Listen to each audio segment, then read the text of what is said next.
మకర రాశి వారికి ఈ వారం ఎలా ఉంది గురువుగారు? మకర రాశి వారికి 3 గ్రహాలు దివ్యంగా యోగిస్తున్నాయండి. ద్వాదశంలో శుక్రుడు, తృతీయంలో శని, షష్ఠంలో చంద్రుడు. మనోబలంతో నిర్ణయాలు తీసుకొని వాటిని అమలు చేయండి. సకాలంలో బాధ్యతలని మొదలు పెట్టండి. ఎట్టి పరిస్థితుల్లో పనులు మొదలుపెట్టిన తర్వాత వాయిదా వేయవద్దు. ఎంత కష్టమైనా సరే ప్రారంభించిన పనిని పూర్తి చేయాలి. మానసిక దృఢత్వంతో లక్ష్యాలను సాధించండి. శుభ ఫలితాలు పొందుతారు. స్పష్టత కోసం కుటుంబ సభ్యుల సూచనలు తీసుకోండి.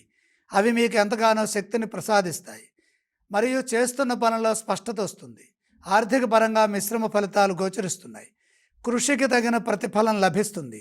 రుణ సమస్యలకు అవకాశం కల్పించకండి. ధనాన్ని పొదుపుగా వాడుకోండి.